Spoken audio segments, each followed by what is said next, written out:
ಕೇದಾರನಾಥಕ್ಕೆ ಆಗಮಿಸಿದ ಪ್ರಧಾನಮಂತ್ರಿ ನರೇಂದ್ರ ಮೋದಿ. ಪ್ರಧಾನಿ ಮೋದಿ ಕೇದಾರನಾಥ ಯಾತ್ರೆ ಆರಂಭವಾಗಿದೆ. ಚುನಾವಣೆ ಪ್ರಚಾರದ ಬಳಿಕ ಮೋದಿ ತೀರ್ಥಯಾತ್ರೆಯನ್ನ ಮಾಡ್ತಾ ಇದ್ದಾರೆ. ಕೇದಾರನಾಥ ಬದ್ರಿನಾಥಕ್ಕೆ ತೆರಳ್ತಾ ಇದ್ದಾರೆ ಪ್ರಧಾನಮಂತ್ರಿ ನರೇಂದ್ರ ಮೋದಿ ಅವರು. ಹಿಂದೂಗಳ ಪವಿತ್ರ ಕ್ಷೇತ್ರಕ್ಕೆ ಮೋದಿ 4ನೇ ಬಾರಿಗೆ ಈಗ ಭೇಟಿಯನ್ನ ನೀಡ್ತಾ ಇದ್ದಾರೆ. ನೀವು ಕೂಡ ನೋಡ್ತಾ ಇದ್ದೀರಾ, ಎಲ್ಲಾ ರೀತಿಯಾದಂತಹ ಸಿದ್ಧತೆಯನ್ನ ಕೂಡ ಮಾಡಿಕೊಳ್ಳಲಾಗಿರುವಂತದ್ದು. ಎಲ್ಲಾ ಚುನಾವಣಾ ಪ್ರಚಾರ ರ್ಯಾಲಿಯನ್ನ ಮುಗಿಸಿದ್ದಾಗಿದೆ. ಎಲ್ಲ 7 ಹಂತದ ಚುನಾವಣಾ ಪ್ರಚಾರದಲ್ಲಿ ಕಂಪ್ಲೀಟ್ ಆಗಿ ಬ್ಯುಸಿಯಾಗಿದ್ರು ಪ್ರಧಾನಮಂತ್ರಿ ನರೇಂದ್ರ ಮೋದಿ ಅವರು. ಸುಮಾರು 142ಕ್ಕೂ ಹೆಚ್ಚಿನ ರ್ಯಾಲಿಗಳನ್ನ ಮಾಡಿದ್ದಾರೆ. 1,05,000 ಕಿಲೋಮೀಟರ್ ವರೆಗೂ ಅವರು ಪ್ರಯಾಣವನ್ನ ಮಾಡಿ ಅಲ್ಲಿ ಚುನಾವಣಾ ರ್ಯಾಲಿಯನ್ನ ಉದ್ದೇಶಿಸಿ ಮಾತನಾಡಿರುವಂತದ್ದು. ಈಗ ಅಂದ್ರೆ ಚುನಾವಣಾ ರ್ಯಾಲಿಗಳೆಲ್ಲವೂ ಕೂಡ ಮುಗಿದಿದೆ. ಸೊ ಹೀಗಾಗಿ ರಿಸಲ್ಟ್ ಬರೋದಕ್ಕೆ ಮೇ 23ನೇ ತಾರೀಕು ಇನ್ನೂ ಕೂಡ 4 ದಿನ ಇದೆ. ಸೊ ಹೀಗಾಗಿ ಅದಕ್ಕೂ ಮುಂಚೆ 2 ದಿನಗಳ ಕಾಲ ಅವರು ಪ್ರವಾಸದಲ್ಲಿ ಇರುವಂತದ್ದು. ಕೇದಾರನಾಥಕ್ಕೆ ಆಗಮಿಸಿದ್ದಾರೆ ಪ್ರಧಾನಮಂತ್ರಿ ನರೇಂದ್ರ ಮೋದಿ ಅವರು. ಆ ಒಂದು ದೃಶ್ಯಾವಳಿಗಳನ್ನ ನೀವು ಗಮನಿಸ್ತಾ ಇದ್ದೀರಾ, ಯಾವ ರೀತಿಯಾಗಿ ವಿಶಿಷ್ಟವಾದಂತಹ ತೊಡುಗೆಯನ್ನ ತೊಟ್ಟು ಪ್ರಧಾನಮಂತ್ರಿ ನರೇಂದ್ರ ಮೋದಿ ಅವರು ಪ್ರವಾಸದಲ್ಲಿ ಭಾಗಿಯಾಗಿದ್ದಾರೆ ಅಂತ. ಪ್ರಧಾನಿ ಮೋದಿ ಕೇದಾರನಾಥ ಯಾತ್ರೆ ಈಗ ಆಲ್ರೆಡಿ ಆರಂಭವಾಗಿದೆ. ಚುನಾವಣಾ ಪ್ರಚಾರದ ಬಳಿಕ ಮೋದಿ ತೀರ್ಥಯಾತ್ರೆಯನ್ನ ಮಾಡ್ತಾ ಇರುವಂತದ್ದು. ಕೇದಾರನಾಥದಲ್ಲಿ ಇವತ್ತು ಅವರು ಇರಲಿದ್ದಾರೆ, ಅಲ್ಲಿ ವಿಶೇಷವಾದಂತಹ ಪೂಜೆಯನ್ನ ಸಲ್ಲಿಸಲಿದ್ದಾರೆ. ಅದಾದ ಮೇಲೆ ನಾಳೆ ಬದ್ರಿನಾಥಕ್ಕೆ ತೆರಳುತ್ತಾ ಇದ್ದಾರೆ ಪ್ರಧಾನಮಂತ್ರಿ ನರೇಂದ್ರ ಮೋದಿ ಅವರು. ಹಿಂದೂಗಳ ಪವಿತ್ರ ಕ್ಷೇತ್ರಕ್ಕೆ ಮೋದಿ 4ನೇ ಬಾರಿಗೆ ಭೇಟಿಯನ್ನು ನೀಡ್ತಾ ಇದ್ದಾರೆ. 2 ದಿನಗಳ ಪ್ರಧಾನಿ ಮೋದಿ ತೀರ್ಥಯಾತ್ರೆ ಆರಂಭವಾಗಿದೆ ಇವತ್ತು ಮತ್ತೆ ನಾಳೆ. ಇವತ್ತು ಕೇದಾರನಾಥದಲ್ಲಿ ವಿಶೇಷವಾದಂತಹ ಪೂಜೆಯನ್ನೆಲ್ಲ ಸಲ್ಲಿಸಲಿದ್ದಾರೆ ಪ್ರಧಾನಮಂತ್ರಿ ನರೇಂದ್ರ ಮೋದಿ ಅವರು. ಹಿಮಾಲಯದ ತಪ್ಪಲಿನಲ್ಲಿ ಇರುವಂತಹ ಈ ದೇವಸ್ಥಾನಗಳಿಗೆ ಭೇಟಿಯನ್ನ ಕೊಡ್ತಾ ಇರುವಂತದ್ದು. ಯಾಕೆಂದ್ರೆ ಈಗ ಫ್ರೀ ಆಗಿದ್ದಾರೆ. 5 ವರ್ಷಗಳಿಂದ ನಿರಂತರವಾಗಿ ಕಂಪ್ಲೀಟ್ ಆಗಿ ಅವರು ಬ್ಯುಸಿ ಆಗಿದ್ರು. 1 ದಿನನೂ ಕೂಡ ರೆಸ್ಟ್ ತಗೊಂಡಿರಲಿಲ್ಲ. ಇನ್ನು ಈ ಚುನಾವಣಾ ಘೋಷಣೆ ಆದ ಬಳಿಕನೂ ಕೂಡ ಸಾಕಷ್ಟು ಬ್ಯುಸಿ. ಅಂದ್ರೆ ಇಲ್ಲಿ ಪ್ರಧಾನಮಂತ್ರಿ ನರೇಂದ್ರ ಮೋದಿ ಅವರೇ ಬೇಕಾಗಿತ್ತು ಎಲ್ರಿಗೂ ಕೂಡ. ಅವರ ಅಂದ್ರೆ ಪ್ರಧಾನಮಂತ್ರಿ ನರೇಂದ್ರ ಮೋದಿ ಅವರ ಹೆಸರಲ್ಲೇ ಎಲ್ಲರೂ ಕೂಡ ಮತವನ್ನ ಯಾಚನೆ ಮಾಡಿದ್ದು ಬಿಜೆಪಿ ಅವರು. ಸೊ ಹೀಗಾಗಿ ಎಲ್ಲಾ ಕಡೆನೂ ಕೂಡ ಭರ್ಜರಿಯಾದಂತಹ ಒಂದು ಚುನಾವಣಾ ಪ್ರಚಾರವನ್ನ ಮಾಡಿದ್ರು, ರ್ಯಾಲಿಗಳನ್ನ ಉದ್ದೇಶಿಸಿ ಮಾತನಾಡಿದ್ರು, ಹಾಗೆ ಇಲ್ಲಿ ರೋಡ್ ಶೋಗಳನ್ನ ಕೂಡ ಮಾಡಿದ್ರು, ಬ್ಯುಸಿಯಾಗಿದ್ರು ಪ್ರಧಾನಮಂತ್ರಿ ನರೇಂದ್ರ ಮೋದಿ ಅವರು. ಈಗ 2 ದಿನಗಳ ಕಾಲ ಅವರು ಪ್ರವಾಸದಲ್ಲಿದ್ದಾರೆ. ಅದು ಕೇದಾರನಾಥ ಮತ್ತು ಬದ್ರಿನಾಥ, ಇಲ್ಲಿ ಅವರು ಪ್ರವಾಸಕ್ಕೆ ತೆರಳಿರುವಂತದ್ದು. ಆ ಒಂದು ದೃಶ್ಯಾವಳಿಗಳನ್ನ ಗಮನಿಸ್ತಾ ಇದ್ದೀರಾ. ಪ್ರಧಾನಮಂತ್ರಿ ನರೇಂದ್ರ ಮೋದಿ ಅವರು ಬರ್ತಾ ಇರುವಂತಹ ದೃಶ್ಯಾವಳಿಗಳನ್ನ. ಇದು ಕೇದಾರನಾಥದಲ್ಲಿ ವಿಶಿಷ್ಟ ತೊಡುಗೆ, ಅಲ್ಲಿನ ತೊಡುಗೆಯನ್ನ ತೊಟ್ಟು ಪ್ರಧಾನಮಂತ್ರಿ ನರೇಂದ್ರ ಮೋದಿ ಅವರು ಅಲ್ಲಿ ಪ್ರವಾಸವನ್ನ ಕೈಗೊಂಡಿದ್ದಾರೆ. ಈಗ ಆಲ್ರೆಡಿ ಆರಂಭವಾಗಿದೆ. ಇವತ್ತು ಕಂಪ್ಲೀಟ್ ಆಗಿ ಅಲ್ಲಿ ವಿಶೇಷವಾದಂತಹ ಪೂಜೆಗಳನ್ನ ಸಲ್ಲಿಸಲಿರುವಂತದ್ದು, ಧ್ಯಾನವನ್ನ ಮಾಡಲಿದ್ದಾರೆ. ಅದಾದ್ಮೇಲೆ ಬದ್ರಿನಾಥಕ್ಕೆ ತೆರಳುತ್ತಾರೆ. ನಾಳೆ ಅಲ್ಲಿ ಬದ್ರಿನಾಥದಲ್ಲಿ ತಪಸ್ಸನ್ನ ಕೂಡ ಮಾಡಲಿದ್ದಾರೆ ಪ್ರಧಾನಮಂತ್ರಿ ನರೇಂದ್ರ ಮೋದಿ ಅವರು. ಅಲ್ಲೂ ಕೂಡ ವಿಶೇಷವಾದಂತಹ ಪೂಜೆಯನ್ನ ಸಲ್ಲಿಸಲಿದ್ದಾರೆ. ಯಾಕಂದ್ರೆ ಇಲ್ಲಿ ಕಂಪ್ಲೀಟ್ ಆಗಿ ಬ್ಯುಸಿ ಸ್ಕೆಡ್ಯೂಲ್ ನಲ್ಲಿ ಇದ್ದಂತ ಪ್ರಧಾನಮಂತ್ರಿ ನರೇಂದ್ರ ಮೋದಿ ಅವರು ಈಗ ರಿಸಲ್ಟ್ಗೋಸ್ಕರ ಕಾಯಬೇಕಾಗಿದೆ. ಮೇ 23ನೇ ತಾರೀಕು 543 ದೇಶದ 543 ಕ್ಷೇತ್ರಗಳ ರಿಸಲ್ಟ್ ಹೊರಬೀಳ್ತಾ ಇದೆ, ಫಲಿತಾಂಶ. ಇಲ್ಲಿ ಸೋಲು ಗೆಲುವಿನ ಲೆಕ್ಕಾಚಾರ ಮತ್ತು ಒಂದ್ ಕಡೆ NDA ಅಧಿಕಾರಕ್ಕೆ ಬರುತ್ತಾ ಇಲ್ವಾ, ಪ್ರಧಾನಮಂತ್ರಿ ನರೇಂದ್ರ ಮೋದಿ ಅವರು ಮತ್ತೊಮ್ಮೆ ಪ್ರಧಾನಿ ಆಗ್ತಾರಾ ಅಥವಾ ಮಾಜಿ ಆಗ್ತಾರಾ, ಈ ಎಲ್ಲಾ ಪ್ರಶ್ನೆಗಳಿಗೂ ಕೂಡ ಉತ್ತರ ಸಿಗಲಿದೆ. ಸೊ ಹೀಗಾಗಿ ಆ ಒಂದು ಟೈಮ್ ಗ್ಯಾಪ್ ಅಲ್ಲಿ ಈಗ ಅವರು ಪ್ರವಾಸಕ್ಕೆ ತೆರಳಿರುವಂತದ್ದು. ಕೇದಾರನಾಥಕ್ಕೆ ಹೋಗಿದ್ದಾರೆ. ಈ ಕುರಿತಂತೆ ನಮ್ಮ ಪ್ರತಿನಿಧಿ ಚಿದಾನಂದ್ ಪಟೇಲ್ ದೂರವಾಣಿ ಸಂಪರ್ಕದಲ್ಲಿದ್ದಾರೆ. ಎಸ್ ಚಿದಾನಂದ್ ಪಟೇಲ್, ಇಷ್ಟು ದಿನಗಳ ಕಾಲ ಕಂಪ್ಲೀಟ್ ಆಗಿ ಬ್ಯುಸಿ ಸ್ಕೆಡ್ಯೂಲ್ ಇದ್ದು ಪ್ರಧಾನಮಂತ್ರಿ ನರೇಂದ್ರ ಮೋದಿ ಅವರದ್ದು. ಇವತ್ತು 2 ದಿನಗಳ ಕಾಲ ಪ್ರವಾಸವನ್ನ ಕೈಗೊಂಡಿರುವಂತದ್ದು. ಎಲ್ಲೆಲ್ಲಿ ಏನೇನು ಯಾವ ರೀತಿಯಾದಂತಹ ಪ್ಲಾನ್ ಹಾಕೊಂಡಿದ್ದಾರೆ? ಪೃಥ್ವಿರಾಜು, ಇದು ಈ ಲೋಕಸಭಾ ಚುನಾವಣೆಯ ಪ್ರಧಾನಿ ನರೇಂದ್ರ ಮೋದಿಯವರ ಕೊನೆಯ ಟೆಂಪಲ್ ರನ್ ಅಂತಲೇ ಹೇಳ್ಬೋದು. ಯಾಕಂತ ಹೇಳಿದ್ರೆ ಇನ್ನ ಉಳಿದಿರುವಂತದ್ದು ಕೇವಲ 50 ಲೋಕಸಭಾ ಸ್ಥಾನಗಳಿಗೆ ಚುನಾವಣೆ ಇದೆ. ಇದೇ ಮೇ 19ರಂದು, ಅಂದ್ರೆ ನಾಳೆ ಚುನಾವಣೆ ನಡೀತಿದೆ. ಇದರ ಬೆನ್ನಲ್ಲೇ ಪ್ರಧಾನಿ ನರೇಂದ್ರ ಮೋದಿ ಅವರು ದೇವರ ಮೊರೆ ಹೋಗಿದ್ದಾರೆ ಅಂತ ಹೇಳಿದ್ರು ತಪ್ಪಾಗ್ಲಾರ್ದು. ಇದೀಗ ಕೇದಾರ್ನಾಥ ಅಂದ್ರೆ ಉತ್ತರಾಖಂಡ ರಾಜ್ಯದ ಕೇದಾರ್ನಾಥ ಶಿವನ ಟೆಂಪಲ್ಗೆ ಈಗ ಪ್ರಧಾನಮಂತ್ರಿಯವರು ದಾಂಗುಡಿಯನ್ನು ಇಟ್ಟಿದ್ದಾರೆ. ಅಲ್ಲಿನ ಸ್ಥಳೀಯ ಉಡುಗೆ ತೊಡುಗೆಗಳನ್ನು ತೊಟ್ಟುಕೊಂಡೇ ಪ್ರಧಾನಿ ನರೇಂದ್ರ ಮೋದಿ ಅವರು ಕೇದಾರ್ನಾಥ ಟೆಂಪಲ್ಗೆ ಭೇಟಿಯನ್ನು ಕೊಡ್ತಿದ್ದಾರೆ. ಆ ಮುಖಾಂತರ ತಮ್ಮ ಕೆಲವೊಂದು ಕಡೆ ಪರೋಕ್ಷವಾಗಿ ದೇವರ ಮೊರೆ ಹೋಗ್ತಿದ್ದಾರೆ, ದೇವರ ಆಶೀರ್ವಾದಕ್ಕೆ ಹೋಗ್ತಿದ್ದಾರೆ.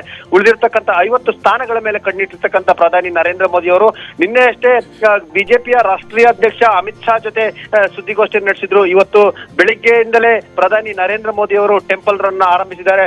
ಇವತ್ತು ಕೇದಾರ್ನಾಥದಲ್ಲಿ ಪ್ರಧಾನಿ ನರೇಂದ್ರ ಮೋದಿ ಅವರು ವಿಶೇಷ ಪೂಜೆಯನ್ನ ಸಲ್ಲಿಸಲಿದ್ದಾರೆ. ಪೃಥ್ವಿರಾಜ್. ಸರ್, ಚಿದಾನಂದ್ ಪಟೇಲ್, ಎಷ್ಟು ದಿನಗಳ ಕಾಲ ನಾವು ನೋಡಿದ್ವಿ 5 ವರ್ಷದ ಆಡಳಿತದ ಸಂದರ್ಭದಲ್ಲಿ, ಚುನಾವಣಾ ಪ್ರಚಾರದ ಸಂದರ್ಭದಲ್ಲೂ ಕೂಡ ಪ್ರತಿಯೊಂದಕ್ಕೂ ಕೂಡ ಇಷ್ಟಿಷ್ಟೇ ಟೈಮಿಂಗ್ಸು, 5 ನಿಮಿಷ ಅಷ್ಟೇ ಅಪ್ಪ. ಯಾವುದೇ ಎಂತ ದೇವಸ್ಥಾನಕ್ಕೆ ಹೋದ್ರೂ ಕೂಡ ಪ್ರಧಾನಮಂತ್ರಿ ನರೇಂದ್ರ ಮೋದಿ ಅವರು ಮೀಸಲಿಡ್ತಿದ್ದಂಥದ್ದು. ಅವರು ಪ್ರಧಾನಿ ಆಗಿದ್ದಾಗಲೂ ಅಷ್ಟೇ 5 ವರ್ಷಗಳ ಕಾಲ ಯಾವುದೇ ದೇವಸ್ಥಾನಕ್ಕೆ ಹೋದ್ರೆ ಮ್ಯಾಕ್ಸಿಮಮ್ ಅಂದ್ರೆ ಅಲ್ಲಿ ಹಾಫ್ ಅನ್ ಅವರ್ಗಳ ಕಾಲ ಇರ್ತಾ ಇದ್ರು ಅಷ್ಟೇ. ಆದ್ರೆ ಇಲ್ಲಿ ಒಂದು ದಿನ ಕೇದಾರ್ನಾಥಕ್ಕೆ, ಮತ್ತೊಂದು ದಿನ ಬದ್ರಿನಾಥಕ್ಕೆ ಮೀಸಲಿಟ್ಟಿರೋದು ಅವರು ಒಂದ್ ಕಡೆ ಟೆನ್ಷನ್ ಇದ್ರೂ ಕೂಡ ಸ್ವಲ್ಪ ನಿರಾಳರಾಗೋದಕ್ಕೆ ಪ್ರಯತ್ನ ಪಡ್ತಾ ಇದ್ದಾರೆ ಅನ್ಸುತ್ತೆ. ಖಂಡಿತವಾಗಿಯೂ ಪೃಥ್ವಿರಾಜ್, ಸತತವಾಗಿ 3 ತಿಂಗಳ ಕಾಲ ಪ್ರಧಾನಿ ನರೇಂದ್ರ ಮೋದಿ ಅವರು ಲೋಕಸಭಾ ಸಮರದ ಚುನಾವಣಾ ಪ್ರಚಾರದಲ್ಲಿ ಭಾಗವಹಿಸಿದ್ರು. ನಿರಂತರವಾಗಿ ಪ್ರತಿದಿನ 3 ರಿಂದ 4 ರ್ಯಾಲಿಗಳಲ್ಲಿ ಭಾಗವಹಿಸ್ತಾ ಇದ್ರು. ಅಲ್ಲದೆ ಕಾಲಿಗೆ ಚಕ್ರ ಕಟ್ಟಿದಂತೆ ಇಡೀ ದೇಶವನ್ನ ಸುತ್ತಾಡಿದ್ರು. ಇಡೀ ದೇಶದಲ್ಲಿ ಪ್ರಧಾನಿ ನರೇಂದ್ರ ಮೋದಿ ಅವರು ಮತ್ತೆ 2ನೇ ಬಾರಿ ಆಯ್ಕೆಗಾಗಿ ಪ್ರಯತ್ನವನ್ನ ಪಟ್ಟರು. ದೊಡ್ಡ ದೊಡ್ಡ ರ್ಯಾಲಿಗಳನ್ನ ಆಯೋಜಿಸಿದ್ರು. ಇದೀಗ ಅವರು ಕೇದಾರ್ನಾಥದಲ್ಲಿ ಇಡೀ ದಿನ ದೇವರ ಒಂದು ಸಮ್ಮುಖದಲ್ಲಿ ಇರುವ ಮುಖಾಂತರ ಎಲ್ಲೊಂದ್ ಕಡೆ ಇದೊಂದ್ ಕಡೆ ತೀರ್ಥಯಾತ್ರೆ ಜೊತೆಗೆ ಅವರ ಇದೊಂದು ರೆಸ್ಟ್ ಅಂತಲೇ ಹೇಳ್ಬೋದು. ಮತ್ತೊಂದು ಕಡೆ ಅವರಿಗೆ ಶಿವನ ಮೇಲೆ ವಿಶೇಷವಾದ ಆಸ್ಥೆ ಮತ್ತು ಅವರ ನಂಬಿಕೆ. ಹಾಗಾಗಿ ಕೇದಾರ್ನಾಥಕ್ಕೆ ಇವತ್ತು ಇಡೀ ದಿನ ಅಲ್ಲಿ ಇರ್ತಾರಂತ ಹೇಳಲಾಗ್ತಿದೆ.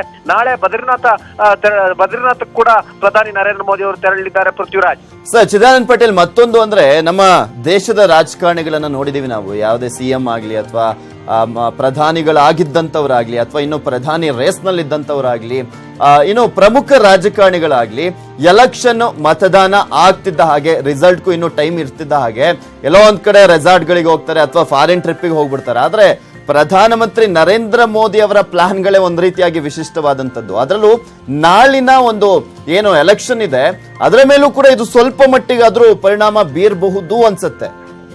ಖಂಡಿತವಾಗಿಯೂ ಪೃಥ್ವಿರಾಜ್, ಯಾಕಂತ ಹೇಳಿದ್ರೆ ಪ್ರಧಾನಿ ನರೇಂದ್ರ ಮೋದಿ ಅವರು ಒಂದು ಹೆಜ್ಜೆಯನ್ನ ಮುಂದೆ ಇಟ್ಟಿದ್ರೆ ಅಲ್ಲೂ ಕೂಡ ರಾಜಕೀಯ ಇರುತ್ತೆ ಅನ್ನೋದ್ರಲ್ಲಿ 2 ಮಾತಿಲ್ಲ. ಈ ಟೆಂಪಲ್ ರನ್ ಇನ್ನ ಅಂದ್ರೆ ಕೊನೆಯ 50 ಸ್ಥಾನಗಳು ಚುನಾವಣೆ ನಾಳೆ ನಡೀತಿದೆ. ಇದರ ಬೆನ್ನಲ್ಲೇ ಪ್ರಧಾನಿ ನರೇಂದ್ರ ಮೋದಿ ಅವರು ಟೆಂಪಲ್ ರನ್ ಆಗಿರೋದು. ಇದು ಎಲ್ಲ ಒಂದ್ ಕಡೆ ಮತದಾರರಿಗೆ ಬೇರೆದೇ ರೀತಿ ಇಂಪ್ಯಾಕ್ಟ್ ಆಗುತ್ತೆ ಅಂತ ಹೇಳಲಾಗ್ತಿದೆ. ಇದು ಪರೋಕ್ಷವಾಗಿ ಮತದಾರರ ಮೇಲೆ ಕೂಡ ಪರಿಣಾಮ ಬೀರಲಿದೆ. ಆ ಮುಖಾಂತರ ಪ್ರಧಾನಿ ನರೇಂದ್ರ ಮೋದಿ ಅವರು ಈ ಟೆಂಪಲ್ ರನ್ ಮುಖಾಂತರ ಮತದಾರರು ಪ್ರಧಾನಿಯವರ ಈ ಒಂದು ಅಂದ್ರೆ ಇಷ್ಟು ದಿನಗಳ ಕಾಲ ನಿರಂತರವಾಗಿ ಚುನಾವಣಾ ಪ್ರಚಾರ ನಡೆಸಿದಂತ ಪ್ರಧಾನಿಯವರು ದೇವಸ್ಥಾನಕ್ಕೆ ಹೋಗುವ ಮುಖಾಂತರ ಆ ಮುಖಾಂತರ ಮತದಾರರಲ್ಲಿರ್ತಕ್ಕಂಥ ಅಂದ್ರೆ ಧಾರ್ಮಿಕ ಭಾವನೆಗಳಿರ್ತಕ್ಕಂಥ ಮತದಾರರಿಗೆ ಬೇರೆದೇ ರೀತಿಯ ಸಂದೇಶವನ್ನು ಕೂಡ ರವಾನೆ ಮಾಡಿದಂತಾಗುತ್ತೆ ಎಂಬ ಮಾತು ಕೂಡ ಕೇಳಿ ಬರ್ತಿದೆ. Prithviraj. Okay, thank you Chidanand Patel ನಿಮ್ಮೆಲ್ಲ ಡೀಟೇಲ್ಸ್ಗಾಗಿ.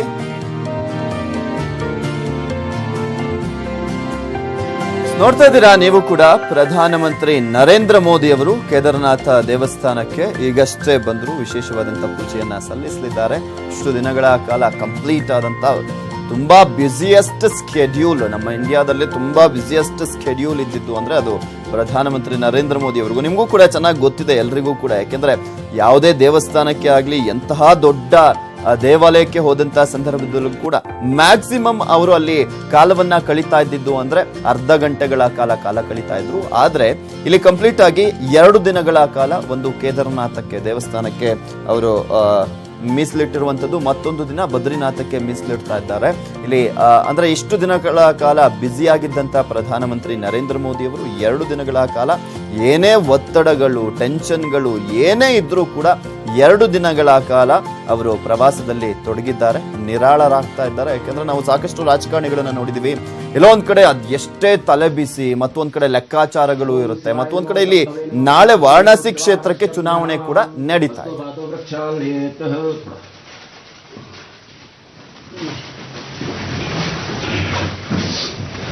हरि ओम स्वस्ति न इंद्रो वृद्धश्रवाः स्वस्ति नः पूषा विश्ववेदाः स्वस्ति नस्तार्क्ष्यो अरिष्टनेमिः स्वस्ति नो बृहस्पतिर्दधातु ॐ भद्रं कर्णेभिः शृणुयाम देवा भद्रं पश्येर्माक्षवीरजत्राः श्रीरङ्गे तुष्टवाघं शस्तनोभिर्यसेमहि देवहितं यदायु ओम द्योः शांति अंतरिक्षं शांति पृथिवी शांति आपः शांति ओषधयः शान्तिः वनस्पतयः शान्तिर्विश्वे देवाः शान्ति ब्रह्म शान्तिः सर्वगं शान्तिः शान्तिरेव शान्ते सामा शान्तिरेधि ओम विश्वानि देव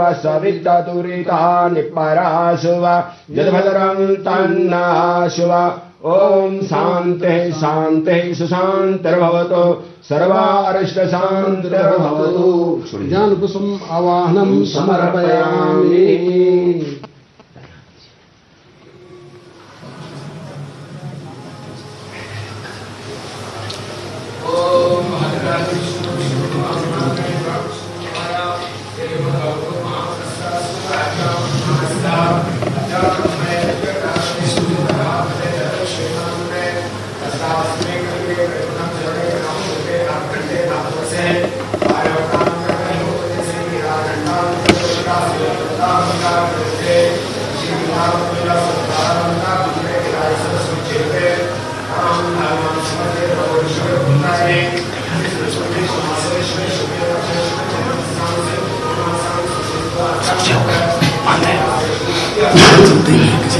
लेन कनेक्शन पे चल रहा है, बाहर चल रहे हैं, बाहर चल रहे हैं, वो भी सब लेन पे ही लगा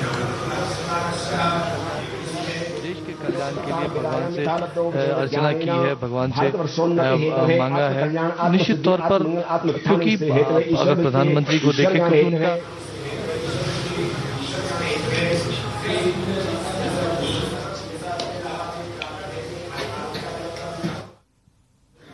ಪ್ರಧಾನಮಂತ್ರಿ ನರೇಂದ್ರ ಮೋದಿ ಅವರು ವಿಶೇಷವಾದಂತಹ ಪೂಜೆಯನ್ನ ಸಲ್ಲಿಸ್ತಾ ಇದ್ದಾರೆ. ಕೇದಾರನಾಥ ಯಾತ್ರೆಯಲ್ಲಿ ಇದ್ದಾರೆ ಪ್ರಧಾನಮಂತ್ರಿ ನರೇಂದ್ರ ಮೋದಿ ಅವರು. ಈ ಒಂದು ಸಂದರ್ಭದಲ್ಲಿ ವಿಶೇಷವಾದಂತಹ ಪೂಜೆಯನ್ನ ಸಲ್ಲಿಸ್ತಾ ಇರುವಂತದ್ದು ಕೇದಾರನಾಥದಲ್ಲಿ. ಅಲ್ಲಿ ಅಂದ್ರೆ 2 ದಿನಗಳ ಕಾಲ ಪ್ರವಾಸವನ್ನ ಹಮ್ಮಿಕೊಂಡಿದ್ದಾರೆ ಪ್ರಧಾನಮಂತ್ರಿ ನರೇಂದ್ರ ಮೋದಿ. ಇಷ್ಟು ದಿನಗಳ ಕಾಲ ಕಂಪ್ಲೀಟ್ ಆಗಿ ಬ್ಯುಸಿ ಸ್ಕೆಡ್ಯೂಲ್ ನಲ್ಲಿ ಪ್ರಚಾರದ ಭರಾಟೆಯಲ್ಲಿ 18 ಡಿಗ್ರಿ ಸೆಲ್ಸಿಯಸ್ ಕನಿಷ್ಠ ತಾಪಮಾನದಿಂದ 46 ಡಿಗ್ರಿ ಸೆಲ್ಸಿಯಸ್ ಆ ಒಂದು ಗರಿಷ್ಠ ತಾಪಮಾನದವರೆಗೂ ಕೂಡ ಹೋಗಿ ಅವರು ಪ್ರಚಾರವನ್ನ ಮಾಡಿರುವಂತದ್ದು. ಈಗ ಅಂದ್ರೆ ಎಲ್ಲಾ ಪ್ರಚಾರಗಳು, ರ್ಯಾಲಿಗಳು, ರೋಡ್ ಶೋಗಳು ಎಲ್ಲವೂ ಕೂಡ ಮುಗಿದಾಗಿದೆ. ಮಹಾಯುದ್ಧದ ಎಲೆಕ್ಷನ್ ಭರಾಟೆ ಮುಗಿದಾಗಿದೆ. ಇನ್ನ ಫಲಿತಾಂಶವಷ್ಟೇ ಬಾಕಿ. ನಾಳೆ 7ನೇ ಹಂತದ ಚುನಾವಣೆ ಕೂಡ ನಡೀತಾ ಇರುವಂತದ್ದು. ಪ್ರಧಾನಮಂತ್ರಿ ನರೇಂದ್ರ ಮೋದಿ ಅವರು ಸ್ಪರ್ಧಿಸಿರುವಂತಹ ವಾರಣಾಸಿ ಕ್ಷೇತ್ರದಲ್ಲೂ ಕೂಡ ಚುನಾವಣೆ ನಡೀತಾ ಇದೆ. ಮತದಾನ ಇರುವಂತದ್ದು 59 ಕ್ಷೇತ್ರಗಳಿಗೆ ಮತದಾನ ನಡೀತಾ ಇದೆ ನಾಳೆ. ಸೊ ಪ್ರಧಾನಮಂತ್ರಿ ನರೇಂದ್ರ ಮೋದಿ ಅವರು ಕೂಡ ಸ್ಪರ್ಧೆ ಮಾಡಿರುವಂತಹ ವಾರಣಾಸಿ ಕ್ಷೇತ್ರದಲ್ಲೂ ಕೂಡ ಮತದಾನ ನಡೀತಾ ಇರುವಂತದ್ದು. 2ನೇ ಬಾರಿಗೆ ಅವರು ಅಲ್ಲಿ ಸ್ಪರ್ಧೆಯನ್ನು ಮಾಡಿರುವಂತದ್ದು. ಇಂತಹ ಒಂದು ಟೆನ್ಷನ್ ನಲ್ಲೂ ಕೂಡ, ತಲೆಬಿಸಿಯಲ್ಲೂ ಕೂಡ ಯಾವುದೇ ರೀತಿಯಾದಂಥ ಟೆನ್ಷನ್ ಇಲ್ಲ, ಯಾವುದೇ ರೀತಿಯಾದಂಥ ತಲೆಬಿಸಿ ಇಲ್ಲ, ನಾನು ಗೆದ್ದೇ ಗೆಲ್ತೀನಿ ಅನ್ನುವ ಒಂದು ಕಾನ್ಫಿಡೆನ್ಸ್ ಅಲ್ಲೇ ಪ್ರಧಾನಮಂತ್ರಿ ನರೇಂದ್ರ ಮೋದಿ ಅವರು ಯಾವುದೇ ಲೆಕ್ಕಾಚಾರಕ್ಕೂ ಕೂಡ ತಲೆ ಕೆಡಿಸಿಕೊಳ್ಳದೆ ಈಗ ಯಾತ್ರೆಯನ್ನ ಮಾಡ್ತಾ ಇದ್ದಾರೆ.